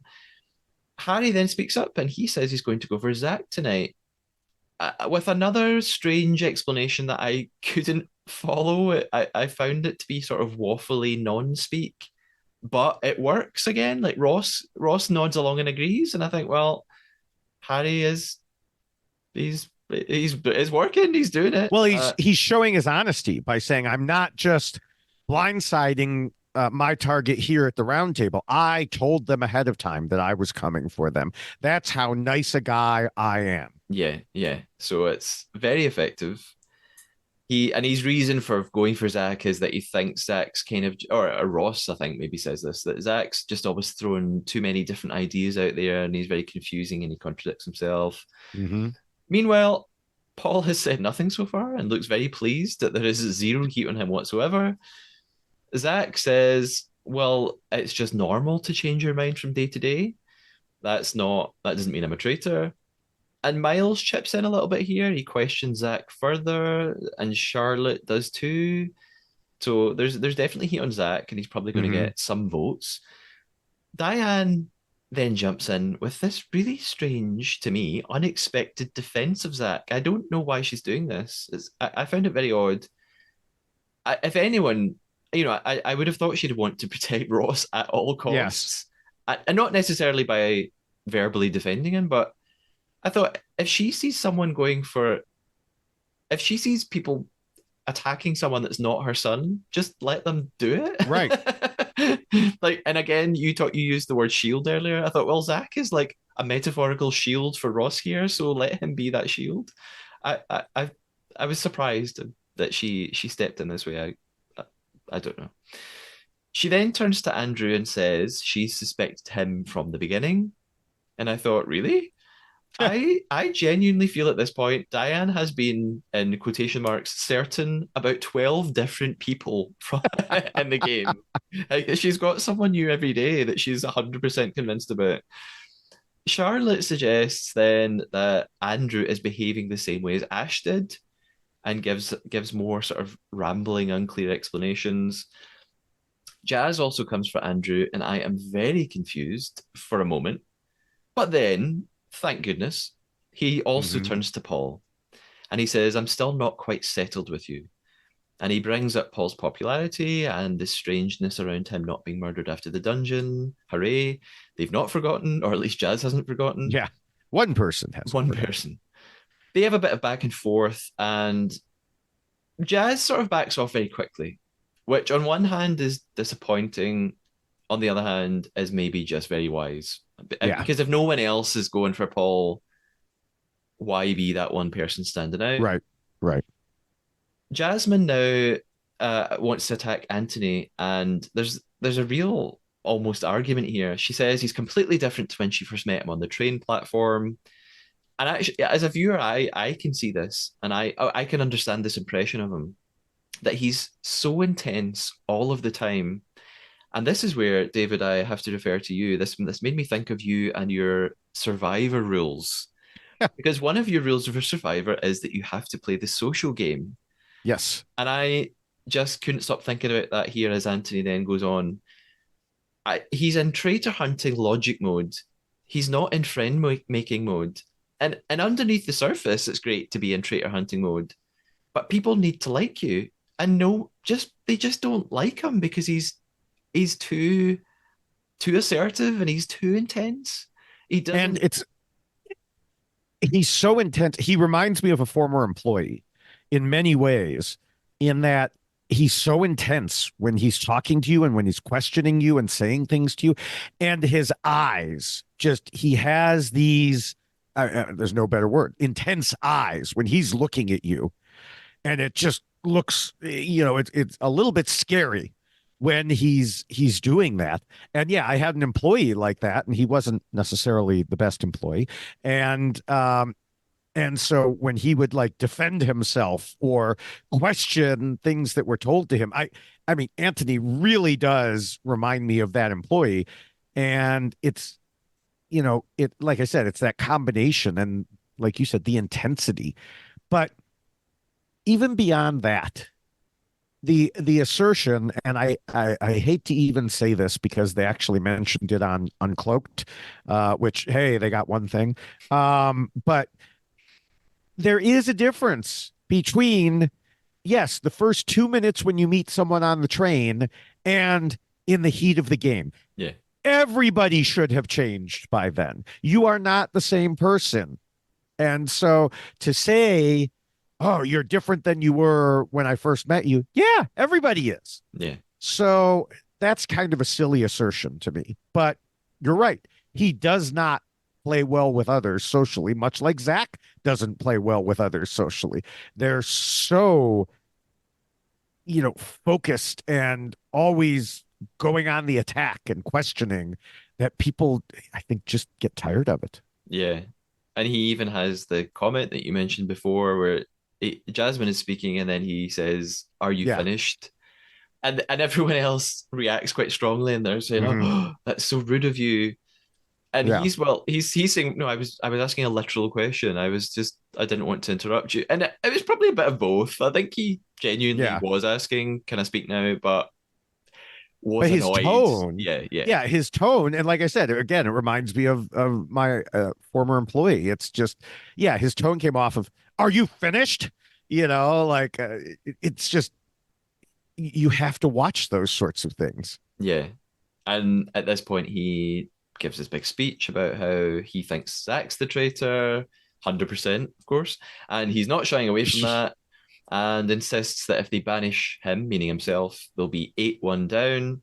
They talked about this in Uncloaked as well, and they were very Yeah. like, what an amazing speech. And I thought, well, it wasn't because it didn't work. So, Yes, wasn't it? exactly. Those were exactly what I was thinking. They're going on and on about, oh, this was a great speech. Da, da, da. No, no, it really wasn't, because it didn't succeed in doing anything. Yeah. Evie chimes in at this point. Evie, who you know very, very well and recognize instantly. She chimes in to back up Jasmine's point. She says, "Anthony, I also think that you've changed an awful lot." He continues to be really mad and says, which is true, he says, "You might not like my personality, but," well, he says, maybe it's not true. He says, "You might not like my personality, but is this a game of personality?" And actually, my note was, yeah, it kind of is. Whether Yeah. you like it or Yes. not, it is. It's not supposed to be, but it is.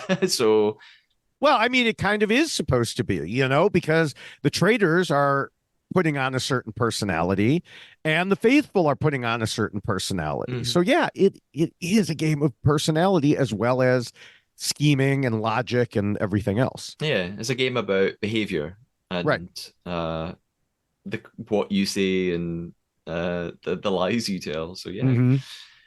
it's time for the votes then. So I'll run through them one by one. Anthony begins and he votes for Zach. Evie and Charlotte then vote for Anthony. Paul votes for Jazz, which I found very interesting. Hmm. I think either it was a silly mistake or Actually, I don't think it was a silly mistake. Well, it may end up being one, but I think Paul actually knows that no one else is going for Jazz, but he's trying to think long term. I think he's trying to plant a seed. I think he's hoping that eventually over the next 4 or 5 days, he'll be able to turn people against Jazz and will then be able to look back and go, hey, I've been voting for him for a while. And people go, yeah, you have been. Yeah, but then afterwards he talks about how I want to make up with Jazz, Yeah. and he pulls Jazz aside and says that specifically to him as well. So I don't understand why you vote for someone and then say I want to make up with you. Well, in that case, maybe what it I mean, maybe I'm giving Paul way too much credit here, but maybe he's thinking, I'll vote for him tonight, then I'll have a nice conversation with him, and I'll pretend that we're friends now, Hmm. so that if Jazz then comes for me in future, I can look like the good guy, and I'll say, yeah, I voted for you in episode 6, but I stopped voting for you after that because I thought we had become friends, and you're still going. So maybe it's part of this whole. Yeah, I don't know. It's a strange plan. I just can't think of any other reason because no, clearly there's doesn't seem like there's any heat on Jazz. So like no one else is going to Right. vote for him. Why are you doing this, Paul? And maybe it's just that Paul doesn't want any heat on himself. So if he votes for someone else and he's wrong, Yeah, I guess. if he votes for Zach And then and Zach Zach says I'm a doesn't faithful. go, then it's like, oh, maybe Zach turns his attention to Paul all of a sudden. So this way he keeps voting for the one person that he had targeted before, and Mhm. therefore he only has to deal with one specific person. Yeah, there must be some. There must be some method Right. behind it. Yeah. It can't just. I don't think Paul's silly enough to just vote for someone who annoyed him that day. Right. There must be some Right. thinking behind it. Charlie's next and votes for Ross. Jazz then votes for Andrew, and I think Paul is probably quite surprised it's not for him, and maybe Mm-hmm. now is thinking, oh, this isn't what I thought was going to happen. Diane votes for Andrew as well. Harry votes for Zach. Zach and Molly vote for Anthony. So the score at this point is that Anthony has 4 votes. Zach has Mm-hmm. 2. Andrew has 3. Interestingly, Jazz and Ross have 1. We keep going. Miles now votes for Anthony. And Anthony sort of can't help himself, but he starts sort of muttering and he says 8-1 down again. Mm-hmm. I think he's kind of run the numbers at this point and realizes he's pretty much gone. Yeah. Because even there are 3 people left to vote. If all 3 voted for him, there would be a tie, but one of those 3 people is Jasmine, and they just had this sort of art. He knows Right. Jasmine is going to vote for him, so he Yeah. knows it's too late. Andrew votes for Zach, but Jasmine and Ross vote for Anthony. Still, I sort of paused here and noticed there are 17 minutes left. There is definitely something going to happen after. I was like really obsessed with this. So I knew something was coming. So Yeah. Anthony stands up and he Now just, I do want to say also, because we talked about the Paul vote being weird. Charlie's vote is also weird yeah, for Ross. Charlie voted for Ross. Like, why? The only person to vote for Ross. I still don't understand anybody who at this point in the game is the sole person voting for anyone. Yeah, I think she must have just misread things that. So she spoke first and talked about. I think she thought other people were Would maybe jump like on board. nodding along. So I Mm, think she just misread it and I thought guess. at Yeah. least a couple of other people were going to go for Ross Yeah. too. But yeah, maybe she did her bit at round table, sat back and stopped listening, and half an hour later went, "Oh shit, what? I wasn't paying attention." Yeah. Oh God, I don't know. Oh, I don't know who anyone's voting for.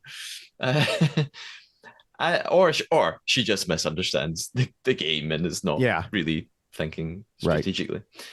Anthony does his speech, his second speech, or his third speech, or his fourth speech of the episode. Hmm. He says, well, this is indeed a wonderful game to play. Those of you that remain, I really hope that you take this opportunity to really look around you, try and see through the fog. In this game, I am and have always been a 100% faithful. Off he goes. Everyone's really annoyed and disappointed. Claudia reiterates it is now 8-1. Hmm. And Harry does another stellar job, I feel. He speaks up to say, he's so disappointed. He doesn't feel like he's part of a team at all. Charlotte even says sorry. She apologizes across the table. He's doing such a good job, and he keeps going even further. He has a little bit of this argument with Zach. He's pretending like he's so annoyed. It's fantastic. Really really good job Yeah, as a no, traitor. he's doing really well. I will say I went into that roundtable expecting Zach to get booted, but Anthony was never making it to the end of the game anyway. He was a strong personality. He was destined to either eventually be murdered or, as he did, get banished. So that Yeah. was not surprising. Now, I don't remember if you were just talking about Harry. Uh, I don't remember exactly when he said it at the end, but in confessional, he said, "None of you have a Scooby. What's going on?" Yeah. And so clearly he's referencing Scooby Doo. Yeah. And I feel like I may have heard this, like some British slang like this before. And I Yeah. can't remember where. Maybe it was in the previous Traitors UK. But is that a typical slang in the UK? Yeah. Yeah. It's a phrase people use. I think it's probably from, I mean, there's an obvious like connection with Scooby Doo, like a sort of Uh-huh. semantic connection. I think it's from Cockney rhyming slang. So because the word Scooby Doo rhymes with the word clue, it's instead of saying Ah. I don't have a clue, you just use another word that rhymes, and you say I don't have a Scooby Doo. And then it Yeah, got shortened to and then it Scooby. goes shortened to Scooby. I don't have a Scooby. Yeah, people say it a lot. I like it. I like it. I'm a big fan of Scooby Doo, and they always there's always the ghost or the haunting or the fake psychic who gets found out in the end. So How appropriate. yes. After round table, then we've got a bit of a debrief around the house. Charlotte says they need to completely change their whole approach. Yep. Paul takes Jazz for a quiet talk. Uh-oh, I thought we've talked a wee bit about this. Paul confronts Jazz and he says, I know what you said to Harry. You said to Hmm. Harry that if you get murdered, then I'm a traitor. And he's saying, did you say that? And after a moment, Jazz admits, yes, I did say that. I've written in capital letters, Paul is terrifying. He's giving a big speech about how he wants him and Jazz to trust one another. A lot of people have picked up on this turn of phrase that he uses that could be damning, or maybe Jazz is never going to notice. He says, I want you to think I'm a faithful, Yes. and I And want to know you're a faithful. yeah. I And maybe that's psychological, it's like a Freudian slip or something. yeah, I mean I thought the same thing at first. But then the way he turns it around and says, I want you, to think of me as a faithful or whatever also is I know what he's trying to say, but much like we talked about with Zach, that is a slip that could, if Jazz didn't bring it up immediately. So I doubt it's going to come into play. But if other people had heard that, I want you to think I'm a faithful. Or if Zach had said it or anyone else had said it, I guarantee that would be through the house in no time flat. Yeah, So I think he just gets away with that one. yeah. And while they're having the conversation, I couldn't tell whether Jazz was really buying it all or if the opposite was happening. Hmm. And luckily, I think the opposite is happening. I think actually Yes. Jazz just sits back knowing that Paul is completely bullshitting him, but he doesn't want to Right. acknowledge He's it, or he realizes I'm just going to have to go along with this. Yeah, he's smart enough not to react like Anthony or Zach would, Yeah, and I mean, because yeah, he picked up on a number of good points. Like, why would Harry tell Paul that, about that? And why would Paul only mention it here in private and not bring it up at the round table when he was voting for Jazz? yeah, So Jazz is definitely putting together the puzzle pieces. And I think the big question is he going to be able to show that puzzle to anyone else and make them believe it? yeah. That's the thing, isn't it? Uh, you're right. We cut to his interview, and he says the three things. He says, A, why did Harry tell Paul what Mhm. I'd said? B, why did Paul tell me that Harry had done that? And thirdly, why didn't Paul mention this at round table? Which is great deduction. Yeah. There are then a group of them in the billiards room. I'm calling it, I think it's the billiards room. There's a pool table or whatever. And billiards room is just so Cluedo or Clue, as you would call it. Yes. Diane does this weird patronizing thing, and it's just so foolish. Jazz and Paul are there, so they've come back from their quiet conversation, and she's saying, "Oh, what's this about? Why you two going for each other? This is just silly. You need to not vote for each other again." And I'm like, Diane, shut up! Stop telling people not to vote for. You don't know which. You don't know that either of them aren't traitors. Stop it. She's like in teacher mode, trying to get the Yeah, kids to behave. absolutely. I'm going to send you to detention if you two can't stop fighting. Yeah, and the thing is, they're not. It's not like they're tearing each other's hair. Right. They're not really going at one another. So I don't think there's a huge conflict that needs to be dispelled.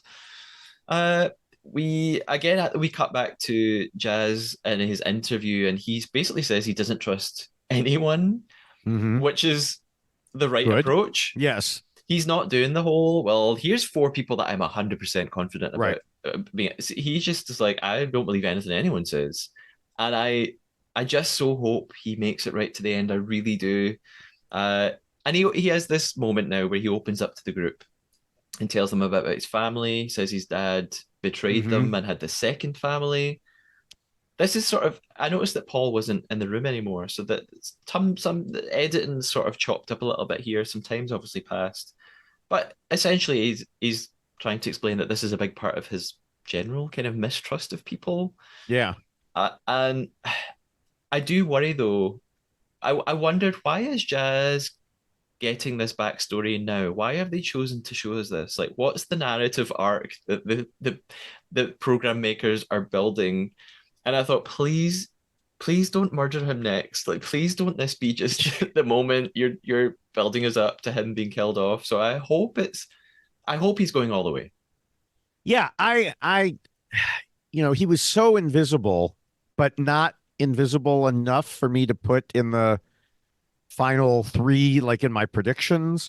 I just, but he could be. I'll have to reevaluate that as we go forward. Although in the game you get a penalty for switching them, as I found out. But uh, the the way he's telling all this. I think the reason they're giving us this information now is because he finally chose to give the information. It's not Yeah. like it's not like they edited out people who were in the house previously when he was, or in the mansion, when he, and that he said it earlier. I think it's just now he feels comfortable enough to do it. What I was worried about, and this is kind of a joke in bad taste, but I was still half expecting someone to say, "Oh, it's in his DNA to betray people." So Oh my God. That would have yeah, been awful. I know, but I was still half expecting it. Oh, I'm so glad no one did. Yes. Or if they did, they didn't put that in the show. Yeah, yeah. It's on to the next segment of the episode now, which I'm just calling the secret mission. Yes. Claudia tells us that she is going to give the traitors a secret mission, and that what's about to happen, nobody is expecting. We cut to Harry, Miles, and Paul entering a room separately, and they find a letter on a chair. The music's very creepy. I'm freaking out and very excited. And they find out about this poisoned chalice mission. And then I thought, okay. When Claudia said nobody's expecting this, I thought, well, actually, we've kind of seen this before. So Yes. in the last series, we had a very similar thing that was just called Kiss of Death. And one of the traitors had to kiss somebody, and that would be the sign. And apparently they did this in the Netherlands a couple of times too. I haven't watched those. So I don't know. It's people on X send me these messages with facts Right. and do all my Right. research for me. So Yeah. so poison chalice has been used a couple of times there. Yeah. It's It's not just it's that not this that is unexpected. right. Well, it's not that unexpected, but it's more obvious than just, giving someone a peck or something like that. The look on Harry's face when he came into the room and saw the letter was particularly funny because I'm sure he was thinking, wait, this is the room where faithfuls go to get murdered. What's going on Yeah. here? Um, and so, yeah, I just, the whole chalice thing, like I said, a little bit more obvious, but with it being completely new, I don't think anyone will be paying attention. I know they're very worried, like, oh, you're going to hand it to them and they're going to know, the rest of the people will know, but I really don't think it will come back to haunt them. Unless when it's announced, Claudia says something like they were murdered in plain sight. Yeah. Then people will start, or says they were poisoned, Yeah, that's or, I think then so. they may do it. But if she just says they were murdered, then, eh, I agree. A lot of people online are saying, "Oh, it's going to be so obvious what Miles just did." It's only obvious. I think actually Claudia probably will use that expression that someone was murdered in plain sight. But I think it'll only be obvious if she literally says someone was given a poisoned chalice. right. Then they can be like, "Oh well, who took a chalice from someone?" Yes, exactly. So I don't think she's going to say that, and therefore I I don't. Yeah, I agree with you. I don't really think people will figure out what they've done unless Claudia or producers give them a very big hint about it. Right. And I don't know why they would do that. So Miles and Paul first of all exit the house and they go out to the fire pit area, which we of course are very familiar with, Hmm. and they wait around for Harry. I even though I would just sort of saying, oh, it's we have seen this before. I still thought this was great TV. I was so excited. I was Yes. completely on edge. I was paranoid they were going to get caught. Zach almost spots them outside. I was on the edge, literally on the edge of the couch, going, oh, no. They kind of decide that they just need to pick someone who's universally agreed upon as a faithful.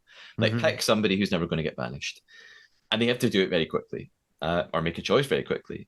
They also need to figure out how are we going to get that person to drink from the chalice without it being incredibly obvious or without others seeing it and seeing us together. Miles and Harry then go off to the library and cannot find the book that they're supposed to be looking for. So it's three Shakespeare books together, not 50 Shades of Grey. My heart was pounding. I just couldn't handle it. First of all, it was frustrating. I thought, how difficult can this be? But also, if you get caught, this will be awful. I was really on the Yeah, edge. that was, the riskiest part was first the fire pit, I thought, and then all of them together in the library looking for a book. If Yeah. anyone had walked in and saw them not just chatting, but looking for a book, what are they going to say? Well, we needed new reading material for tonight, Yeah, I mean, all I can think is, well, we did see Paul saying that sometimes he would walk out, see if anyone Right, was around. So he was kind of right. the lookout guard. And maybe just the way the house is set up, maybe it is very obvious. Maybe you can very obviously hear somebody coming. So maybe they kind of knew they were okay, and they maybe you can hear footsteps on the Yeah. on the floors or something. Finally, they find the chalice, and Miles is the chosen one to deliver it. I still don't know how he's gonna make the person he wants to drink from it. So many things could go wrong. Someone else could pick it up by accident. Someone might just refuse to take it. Someone Right. might say, "Why are you offering me this chalice?" The thing is, I assume that I just assume that there are other chalices that look like this that they are all drinking for most of the time, because I mean, otherwise it it's a would really Scottish stand out. castle. There must be, Yeah, I mean, like it can't they can't all be drinking out of glasses that look completely different to right. that, because then someone would be like, where did you find this weird chalice? Why are you get so I mean, you're Scottish. Don't you have a bunch of chalices just sitting around your house? yes, I have a whole cabinet full of golden chalices. That's what I drink my tea from. uh, so Aha! I found your lie. no uh yeah, it's so much could go wrong. We cut to Harry in his interview saying that they've chosen a big character. And then we go back, and I thought it would end here. I thought, right, we're going to cut. Right. We don't know who they're going to pick, Yeah. but we do get a little bit more, which I'm really surprised at. We see Miles. He walks into the bar area. Diane's right behind him, and she even puts her hand on his back and makes a joke saying, "You better not be a traitor." And he laughs, of course. It then really just looks like he's trying to get Diane to take the chalice. He's very Here, obviously drink, offering drink it to this, her. drink this, drink this. You really Yeah. like this. This is the pink fizzy drink or whatever it was, you know? Yes. And This like sparkling rosé that they just call pink fizzy something. And she we see her take it from him, and the episode ends there.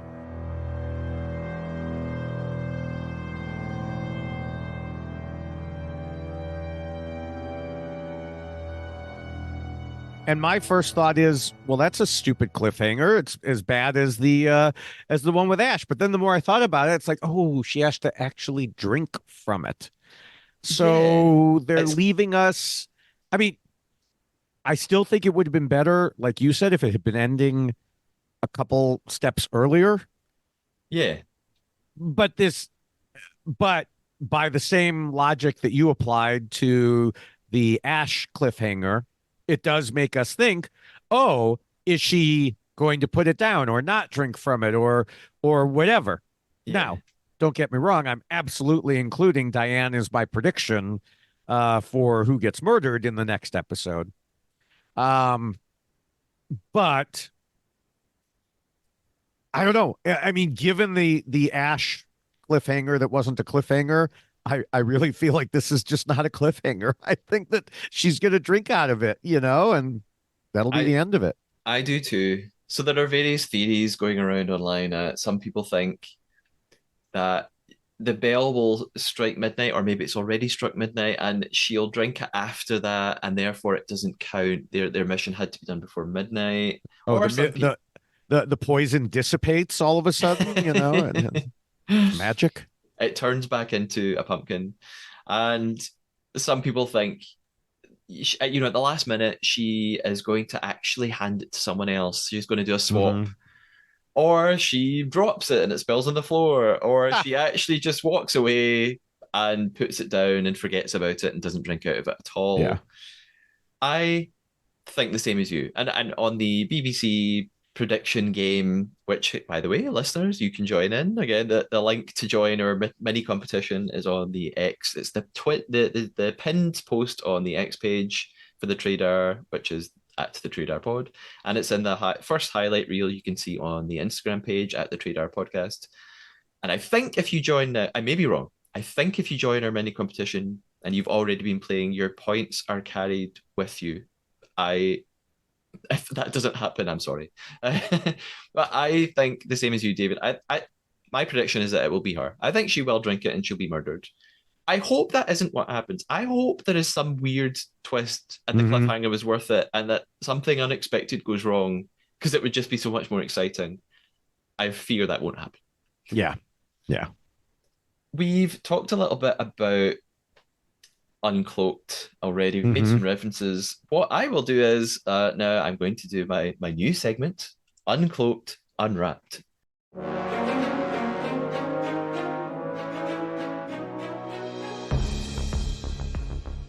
I am going to give myself actually only 60 seconds this time. So previously I've talked about what happens in the Uncloaked visual podcast for 90 seconds. I had less to say this time. So 60 seconds, I'm going to do it. Here goes. Susie Ruffle and Krishnan Guri Murthy are the guests today. Ed Gamble has decided that wacky trainers are going to be his thing. Great. They talk about Miles taking on the Chalice mission and they think it's a big mistake. They also talk a lot about Diane and fizzy wine. Ed says that Harry's gameplay is Othello level stuff. Even I don't use that kind of hyperbole. Ed says, yes, Anthony, preach, which I find very uncomfortable. All three on the couch talk about Paul and how the contestants are all afraid of him, and it's reminding me of Sam Australia Season 2, which we've already mentioned. Then we get the reveals. Tracy doesn't even bother using her powers to guess if Anthony's a faithful. He just tells her. Then we've got the best reveal ever, in my opinion. Anthony literally falls on the floor and screams when he finds out about Harry. He's almost as shocked at Miles. He even looks like he might cry. They're less shocked by Paul, which is very interesting. Tracy destroys her career as a psychic with 6 words by admitting, you got 1, I got 0. The episode is full of references to The Godfather and Scarface, which I really can't relate to. Anthony is quite quite extra in his interview. Tracy beams in via Ouija board, and Ed pretends he believes she can read auras. Tracy continues to inadvertently convince us that, in fact, she cannot do this. Ed rips me off again, and I realize I need a new catchphrase to close the podcast. David, So it's really funny when I listen to you on those because you know the previous ones you've done in like 90 seconds. I listen to podcasts on 3x speed typically, and so you're zipped through it in like 30 seconds on a normal one. So this one, when I listen back, it'll be 20 seconds. You'll be done with it, which is appropriate for how much Uncloaked deserves. Because yeah, I really think this week showed, or this episode showed, just how bad Uncloaked is. Um, you know, you mentioned it, but Tracy said she was clueless about all the traitors, and yet the host kept acting like she had an ability and even called it a skill. Now, I don't expect investigative, journalistic reporting here, but you can at least point out she was wrong about everything and don't give her credit. Yeah. Don't say you can read auras. You have this skill. No, she doesn't. There's no such skill at all. And she showed that without a doubt. And this really goes back to what I said when we first heard that this Uncloaked podcast was coming. And I don't remember which podcast we were on when we were talking about it, that we heard this. But I had noted, with it being an official BBC production, they aren't going to have anything even remotely critical, let alone hard hitting. And this demonstrated just how bad it could be. It is a corporate production. They are only going to say good things, and so, I mean, if someone's listening to this podcast and they're this far in it already, they don't need my encouragement. But as further encouragement, this is why you listen to the non-corporate rah-rah podcasts, to get the actual evaluation of what's going on. I couldn't agree more. Yes. Surprisingly. Absolutely. Before we sort of wrap everything up, and I'm saying that as if it's about to happen, we've probably still got a while left, because I have some questions sent in that I haven't told you in advance, so this is fresh for you. Wait, I psychically read them in advance. I know. You've been getting lessons. You've gone to the same school as Tracy for training. Oh, well, then never mind. We've got a few questions from Maria Ames. Again, Maria has been on the podcast before and will be on the podcast again soon. Maria says she has some questions for both of us. Firstly, when do you think is the best time to get out a traitor in terms of gameplay? In our opinions, should you try and get them out really quickly? Should you wait till the very end? Think about Jazz. When is the best time for him to really go for Paul? I mean, for Jazz and Paul in particular, it's whenever Jazz can finally round people up, because he needs to do that. In general, I don't think it's terrible to get one out in the first 3 votes, because then you can proclaim, oh, look how good I am. I did this, or I helped do this. But other than that, if you start getting 2 or 3, they're just going to recruit and make things more difficult for you. So I think you need to wait until the back half of the game, closer to the end, figure out who they are, but then stay close to them. Yeah, that is a sensible answer to me. And I guess the answer is also different based on whether you are a traitor or a faithful. And of course, how well you understand the game.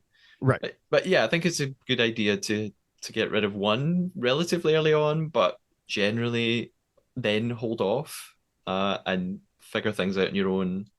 But of course, you can't wait too late. Like, spoiler alert, if you haven't seen Australia season 2, I'm not going to say the outcome, but skip ahead 30 seconds if you're going to be really annoyed and send me an email about it. Yeah. And Australia season 2 ends up with the scenario where there are too many traitors left at the end, and it just becomes a lost cause. Right. And I mean, part of that I blame on the traitors themselves for having recruited late when they didn't need to. So but yes, you do end up with that situation. And there was something else I was going to say, and now it's totally left my mind. So I I I I just think that yeah, I don't know. Continue. It's gone. Tracy will send it back to you psychically. Yes, Uh, exactly. Maria's next question is about Paul. She says, "Why do you think Paul is getting away with this? How is he doing it? How is he pulling it off?" Charisma. As the kids would say these days, Riz. Riz. Uh, I logically speaking, he should not be able to. As I said, at the top of the podcast, I don't think he's going to get away with it by the end. I do not think he will be a winner. I think things are slowly building against him, and he's a little too confident. But for now, it's still working. Yeah, I'm gonna put myself out there and call it now. I think I want Jazz to win. I think Harry will win. I think Harry will win on his I own. I think so too. Um, yeah, I think Paul. Same answer. Hmm. For Maria's question, he's friendly. I know we see him in interviews, smiling and grinning and saying he's loving this. The faithful don't see that. They just see a nice guy.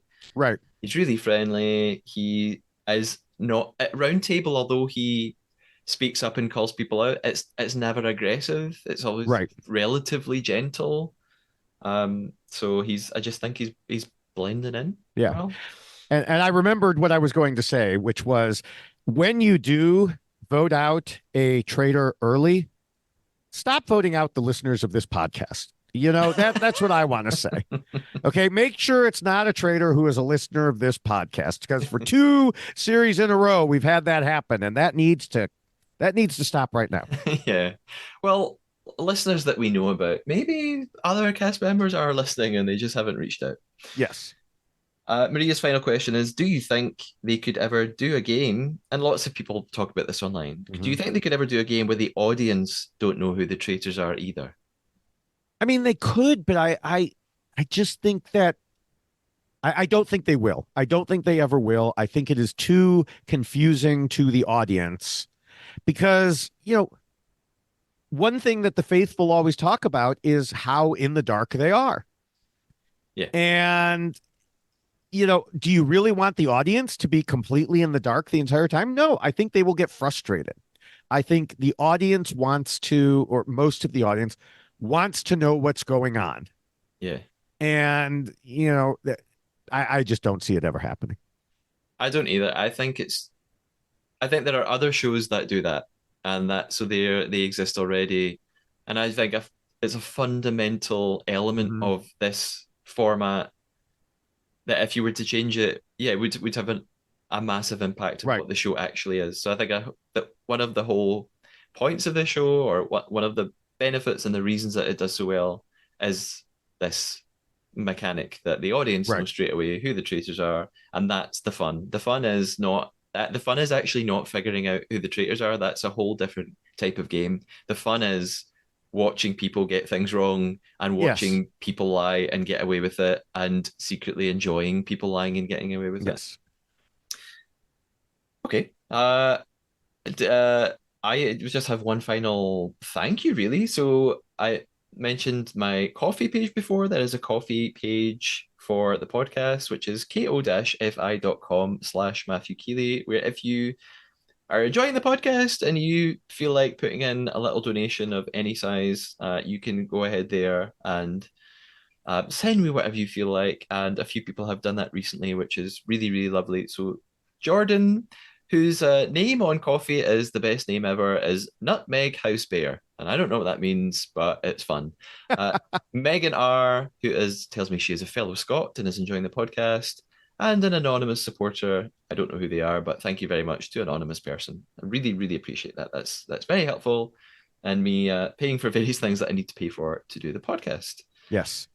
David, where can we find you? Where can we keep up with all of the things, the many things that you do online? So you could find me at my various accounts through my Linktree at Linktree/David Bloomberg, and there's a dot before the EE in Linktree in the URL there. Or you can find me on most text-based social media like Twitter and Blue Sky is at David Bloomberg.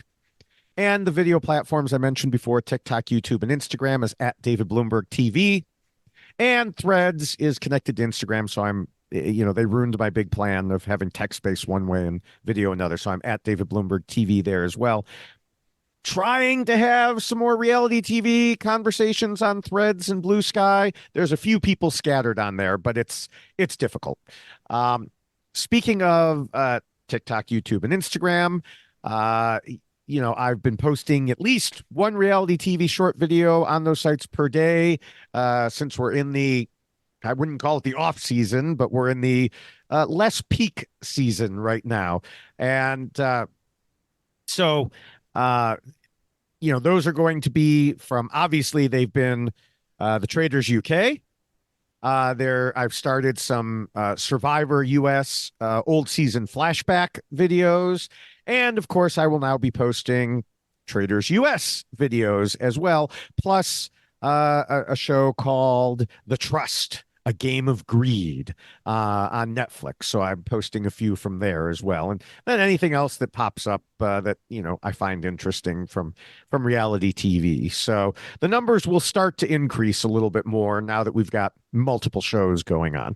Okay, fantastic. I haven't watched The Trust. I mean, it's very much by the looks of the promo being marketed as a very Traitors-like thing. How similar is it? I don't think it is really. There are no missions, so there's no challenges whatsoever. So they break from typical reality TV format in that. And as much as I'm the type of person who doesn't really care about missions or challenges, I do find that it makes the episodes seem longer. It is really literally just all social game. Okay. And it's okay. There are some good parts, some bad parts. The first 4 episodes were all out at once, and I watched them, and it's a bit slow, I feel like. But there are some decent parts, but some of the players are also a little bit either naive or not very bright. I'm not sure which it is. And so there's that. I guess a combination of both if you're on a reality show that involves money. Like, my integrity is not for sale. What are you doing here then? And so yeah, it's an interesting twist on things, and I'll keep watching it. But I've had, some people are loving it, but I've had other people say, "No, I agree with what you said, David." And is that a sort of reality star cast, like No, celebrity? Oh, okay. no, it's just random people. There's mostly people who are definitely not wealthy because one person has a secret that he's a secret millionaire, and this keeping the secret eats away at him. It's so terrible. How can he keep this secret from these people he's known for all of 3 days? And it's just like, oh Lord. So yeah, that part is where I start to roll my eyes a bit. Okay. It's time for us then to conclude the game that we have been playing. We've been playing the Traitor.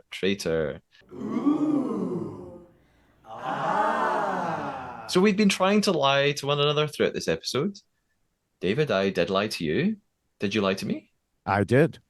Okay. I have a guess. I have one single guess. That I guess all I can rely on. I'm gonna have to go for Okay. it. And it's again, it's this thing you do where you tell stories, and I don't know how much. I don't know what's like a triple bluff or a quadruple bluff anymore. So I'm gonna just go for the obvious and think maybe the story about one of your sons with the piggy bank is a complete fabrication. No, absolutely true. Was it anything to do with your sons? No, no. Ugh. I actually threw that in there because I worried when I told my lie. I saw, obviously this is an audio podcast, but we could see each other. I saw you move your hand and it looked like you were making a note on something.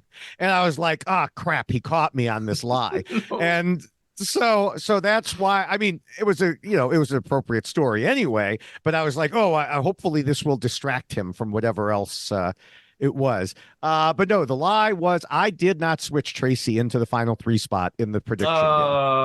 I could not bring myself to do it. I was like, no, I cannot allow myself to think that Tracy is going to be there the whole time.